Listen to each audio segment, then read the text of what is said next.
Shalom, selamat pagi menjelang siang. Kembali kita akan membahas satu topik yang menarik. Dan ini berkaitan dengan keluarga ya. Pada pagi menjelang siang ini saya memberikan satu judul, menafkahi itu tanggung jawab suami. Tetapi apakah hanya soal uang? Nah, kalau kita bicara tentang judul topik ini, tentu ini kritis, penting buat kita. Kenapa? Sebagai pendeta dan dosen teologi, ketika saya beberapa kali melihat ada beberapa kasus tentang rumah tangga suami istri yang bertengkar gegara ini dan berujung kepada sampai keributan dan yang lain-lain yang tak diinginkan. Ada yang berkata begini kepada saya, Pak Pendeta, suami kan menafkahi istri, Pak. Suami harus bertanggung jawab. Kalau tidak menafkahi, artinya pelanggaran terhadap firman Tuhan. Apakah memang seperti itu maksud kata menafkahi itu? Harus dipersempit dengan, kalau boleh dikatakan, uang.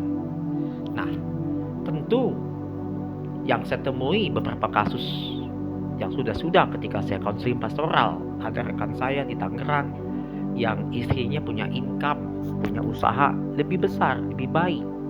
Tetapi suaminya bukan tidak bekerja, bekerja tapi income-nya lebih kecil, atau income-nya tidak flat, tidak ada gaji bulanan seperti itu. Sehingga akhirnya teman saya harus dikeluarkan dari rumah istrinya itu.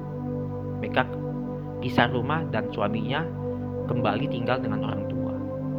Dan kasus-kasus seperti ini cukup banyak ya, hanya karena uang sampai berujung kepada hal itu.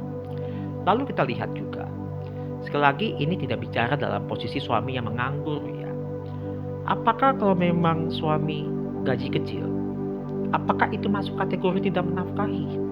Apakah itu masuk kategori tidak bertanggung jawab? Ini yang harus di-clearkan kepada siapapun, termasuk saya sebagai hamba Tuhan, sebagai dosen teologi, apalagi seorang konselor, harus jelas seperti apa itu konteks. Nah, kita lihat sebagai hamba Tuhan di dalam konseling pastoral, tentu saya harus melihat hal ini dengan baik, kacamata yang kembali kepada Alkitab, bukan kepada pikiran kita. Memang ini menyedihkan, tapi ini realita. Data menunjukkan bahwa di dalam penelitian, angka pertengkaran yang terbesar dalam keluarga itu, finansial, itu menempati posisi ranking 1. Cukup tinggi ya angka itu, bahkan berujung pada perceraian sampai kepada pengadilan dan lain-lain, dan itu akan berdampak saling melukai. Jadi ini satu hal yang miris ya. Firman Tuhan itu sebetulnya menyembuhkan, memberi kedamaian, tetapi ini dijadikan pedang untuk menyerang suamimu, istrimu, nggak tanggung jawab, nggak menafkahi. Jadi pedang untuk firman Tuhan. Yang saya tahu firman Tuhan itu jadi pedang ketika Yesus dicobai iblis. Yesus berkata, ada tertulis. Itu digunakan untuk menyerang iblis, bukan menyerang suamimu, bukan menyerang istrimu. Terbalik ini. Nah, jadi bagaimana sih? Akar masalahnya apa sih? Nah, saya akan kutip dulu apa yang dikatakan oleh Paulus ya dalam 1 Timotius 5 ayat 8. Saya akan bacakan dulu firman Tuhan. Tetapi jika ada seorang yang tidak memeliharakan sanak saudaranya, apalagi seisi rumahnya, orang itu murtad dan lebih buruk dari orang yang tidak beriman. Nah, apa yang dimaksud dengan kata memeliharakan di situ? Kalau kita lihat kata memeliharakan di situ bukan hanya saudaranya ya, tetapi rumahnya dikatakan murtad. Menggunakan bahasa asing itu prononeo. Artinya apa? Bertanggung jawab, memelihara, merawat dengan kesadaran penuh. Nggak bicara ini loh, nggak bicara cuan, hepeng tuh enggak. Tetapi memelihara, dijaga rumah tangga itu setahun, 5 tahun, 10 tahun, ada yang 25 tahun, dijaga supaya tidak runtuh. Bukan bicara ini. Jadi nggak sempit loh artinya uang. Lalu kita lihat juga. Jadi Alkitab jelas ya, nggak bicara nominal, tapi bicara tanggung jawab dan hati. Lalu kita lihat Kita masuk dalam dimensi kasih tentunya. Ketika kita menikah, kita kan janji ya. Susah, senang, sehat, sakit, hidup bersama-sama. Itu janji nikah loh di setiap gereja. Saya nggak tahu kalau ada gereja lain yang di luar itu. Ya, saya tidak tahu hal itu. Tapi janji itu lupa nggak? Suami dan istri. Bisa aja itu lupa. Nah, lihat ini. Apa yang dikatakan oleh Paulus dalam Efesus 5 ayat 25. Hai suami, kasihilah istrimu. Ini bagi suami ya. Jadi kasih yang digunakan apa di situ? Agapao, kata bahasa Yunani itu. Artinya suami memang dipanggil untuk mengasihi istrinya, sama seperti Kristus mengasihi jemaat. Jadi ukuran mengasihi atau tanggung jawab bukan soal slip gaji, bukan soal gaji, tapi menjaga keutuhan itu dengan apa? Kesetiaan, tanggung jawab, mendidik, membesarkan anak, menjaga, melindungi, mengcover.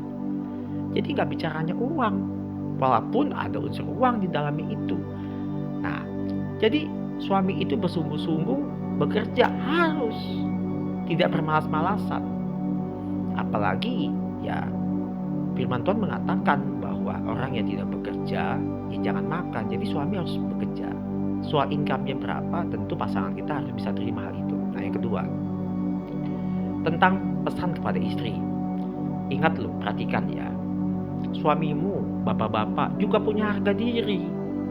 Dia punya. Hormatilah. Gajinya berapa, penghasilannya berapa. Ya, jangan bilang suami-suami lain gajinya lebih besar, bisa beli itu, bisa beli ini, gajimu lebih kecil. Ingat, dia punya perasaan suamimu itu. Bisa terluka hatinya. Yang digunakan ayat firman Tuhan lagi, bisa luka. Sekali lagi ayat firman Tuhan digunakan itu bisa luka. Karena kenapa? Teks konteksnya bukan itu.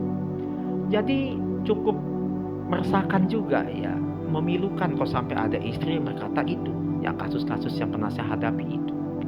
Lalu juga pesan juga untuk suami, biar seimbang ya kita bicara ini. Ada istri, ada suami. Saya berkata kepada suami begini, bekerjalah dengan baik, dengan maksimal, bertanggung jawab, jaga keutuhan rumah tangga, itu jauh lebih penting. Jadi kalau kita lakukan itu, nggak ada pelanggaran Tuhan kalau kita lakukan itu. Itu yang lebih harus kita sadari, poin maknanya itu. Nah, lalu akar masalah, karena tidak saling mengerti, memahami, saling menuntut, ayat-ayat Alkitab digunakan untuk menyerang, jadinya bertengkar sampai kepada pengadilan, lalu bercerai. Sampai ada yang diusir tadi kayak rekan saya itu. Istri merasa gak aman, suami merasa gak dihormati. Lalu begitu saja yang terjadi. Kalau dibiarkan, dua-duanya luka. Nah, jadi sebagai penutup, Kejadian 2 ayat 14 berkata begini, tidak baik manusia itu seorang diri saja. Jadi pernikahan itu bukan kompetisi, bukan siapa gaji lebih besar, gaji lebih kecil, saling menghargai, menghormati, memahami. Jadi pernikahan itu yang panjang ya, sampai kita dipanggil Tuhan adalah sebuah kemitraan yang harus dijaga, bukan diukur dari penghasilan. Penghasilan itu relatif. Kebahagiaan itu bukan dari penghasilan. Betul kita perlu uang. Jadi hari ini bagi keluarga yang bergumul dengan hal ini, saya sebagai pendeta dan hamba Tuhan hanya mau berkata, yuk jangan saling menyerang. Jangan gunakan ayat Alkitab untuk menyerang. Bersama-sama suami istri itu memuliakan Tuhan. Itu jauh lebih penting daripada kita memperdebatkan hal itu. Nggak akan selesai kalau ini perdebatkan. Kiranya renungan singkat ini kita mendapatkan satu rema ya, hasanah, bagaimana sih menafkahi itu yang benar di hadapan Tuhan. Kiranya firman Tuhan ini memberkati saudara atau yang lagi bergumul dengan hal ini. Tuhan pasti tolong keluarga, Tuhan pasti tolong suamimu, Tuhan pasti tolong istrimu, anak-anakmu. Tuhan sudah janji hal itu ya, Tuhan sudah janji. Oleh karena itu tetap setia dengan Tuhan, maju terus dalam Tuhan, sampai kita bertemu dalam topik-topik selanjutnya. Soli Deo Gloria, Tuhan Yesus memberkati. Shalom.